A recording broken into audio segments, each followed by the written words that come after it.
Perlu diketahui bahwa masalah salat 5 waktu adalah masalah yang cukup prinsipil di dalam Islam.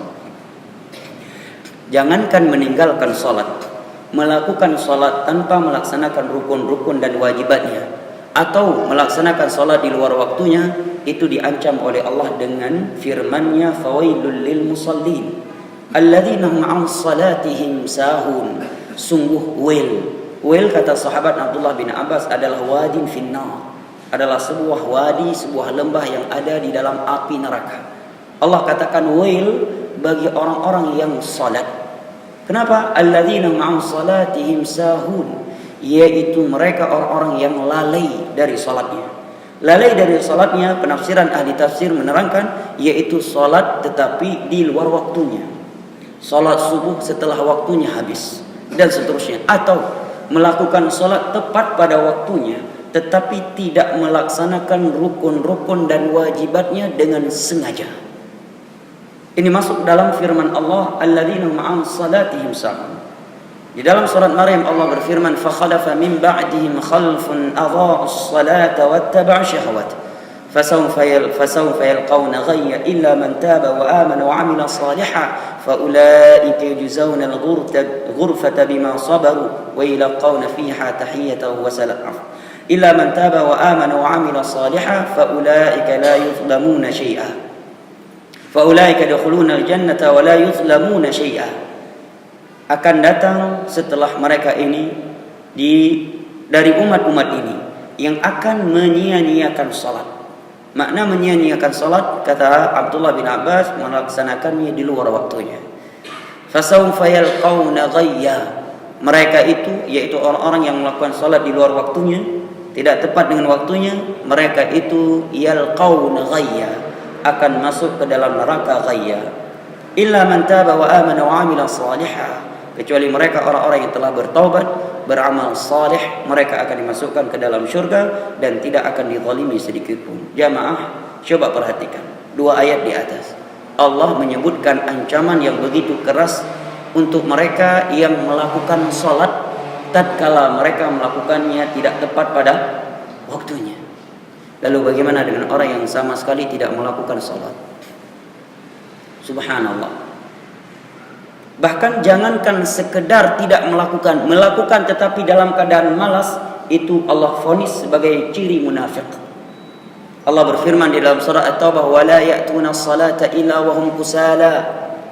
Orang-orang munafik itu kalau pergi melakukan salat dalam keadaan malas. Dalam hadis Bukhari Muslim dari Abu Hurairah radhiyallahu anhu, Nabi sallallahu alaihi wasallam bersabda, inna athqala salati 'ala al-munafiqin salatul isya'i wa salatul fajr walau ya'lamuna ma fihima la atuhuma walau habwa wa laqad hamamtu an amura bis salati fatuqama thumma amara rajulan fa yusalli bin nas thumma antaliqa ma'i rijalun ma'am huzamun min hatabin ila rijalin la yashaduna as-salah fa uharriqa 'alaihim buyutahum bin nar. Sesungguhnya salat yang paling berat bagi orang-orang munafik dan orang-orang munafik adalah salat isya dan subuh. Coba perhatikan. Sekedar mereka malas dan merasa berat dengan salat isya dan subuh sudah divonis oleh Nabi sebagai munafik.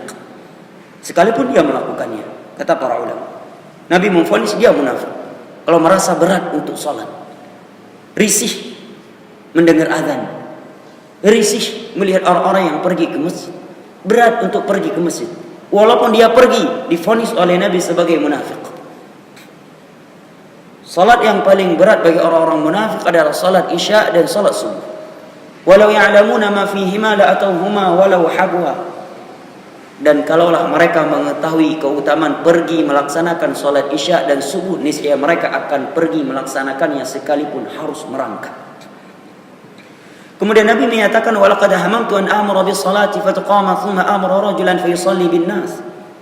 Sungguh aku telah berencana agar salat ini ditegakkan. Kemudian aku perintahkan seseorang untuk menjadi imam. Lantas aku pergi bersama beberapa algojo bersamaku, membawa kayu-kayu bakar dan api, mencari kaum lelaki, jazakallahu khairan, yang tidak menghadiri salat yang sedang ditegakkan. Lantas aku bakar rumah-rumah mereka. Coba perhatikan. Dia salat tapi di rumahnya, enggak salat jamaah. Rasulullah berencana untuk membakar rumahnya. Lalu bagaimana dengan orang yang tidak salat secara totalitas? Secara totalitas. tidak jamaah dan tidak pula sendirian. Yang sholat tapi tanpa jamaah aja, Rasulullah punya rencana ingin membakar rumahnya kalau dia tidak pergi sholat jamaah tanpa uzur syar'i. Apalagi kalau nggak sholat. Di dalam surat Al-Mudaththir, Allah menerangkan kepada kita pertanyaan penghuni syurga kepada penghuni neraka. Ma salakakum fi saqar? Qalu lam naku minal musallin. Penduduk syurga bertanya kepada penghuni api neraka, kenapa kalian tersungkur ke dalam neraka saqar? Mereka menjawab, lam naku minal musallin, dahulu kami tidak melakukan salat.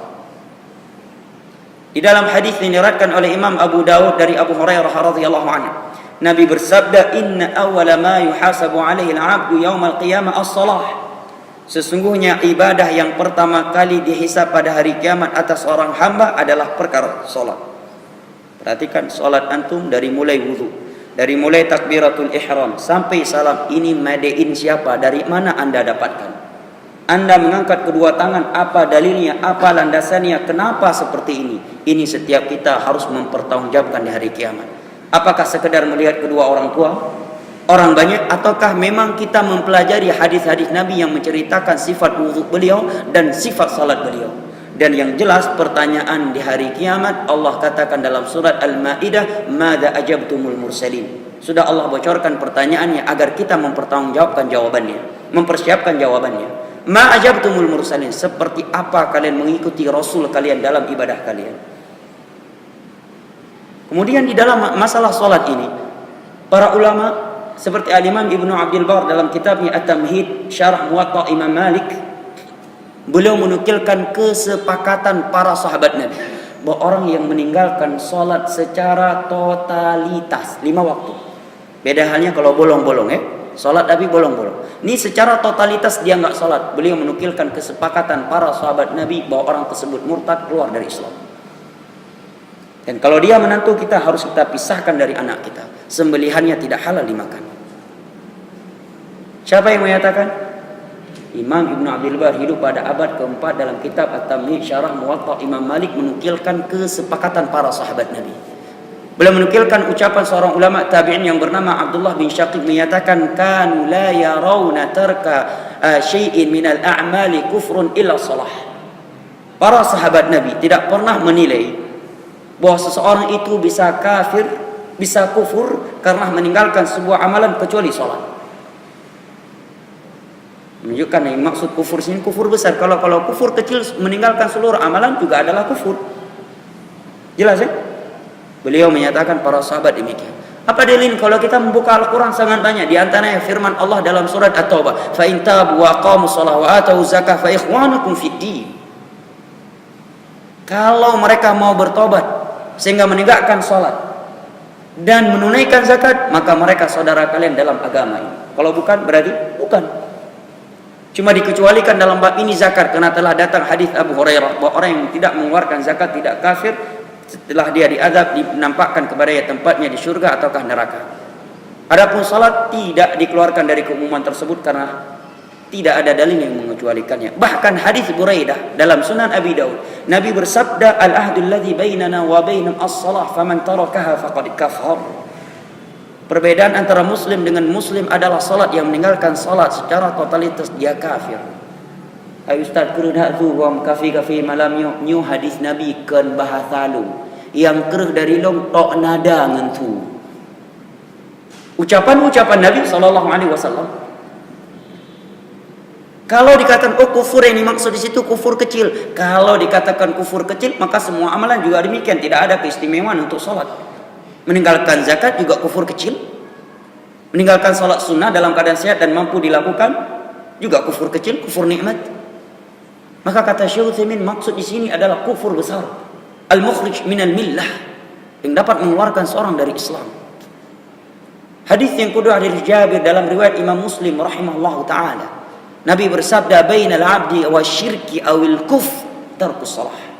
Antara muslim Islam dengan asyirk, Nabi menggunakan alif lam al-ahdiyah yang menunjukkan syirik besar.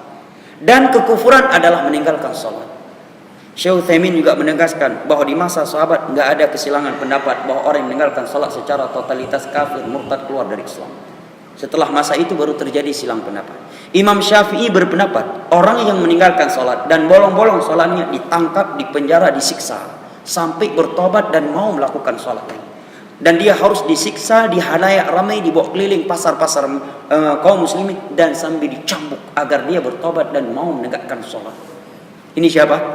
Imam Syafi'i. Ini dah pegahara tu mazhab Syafi'i tu mayang tan. Dina orang kamu balik. Solat yang menjadi prinsipil sudah ditinggalkan. Ini kedudukan solat di dalam Islam. Makanya Nabi Ibrahim, seorang nabi yang Allah telah memberitakan kepada beliau bahwa anak keturunan beliau dari kalangan para nabi dan para rasul, masih berdoa kepada Allah. Yang Allah sebutkan dalam surat Ibrahim, Rabbi ja'alni muqimas salati wa min dzurriyyati. Ya Allah, jadikanlah aku, pada beliau nabi, rasul, khalilur rahman.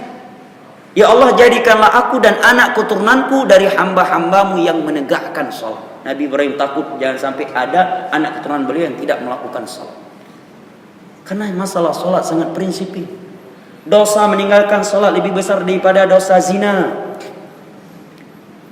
Dosa meninggalkan salat lebih besar daripada dosa homoseks, liwat. Dosa meninggalkan salat lebih besar daripada dosa membunuh manusia. Dosa meninggalkan solat lebih besar daripada dosa merampok.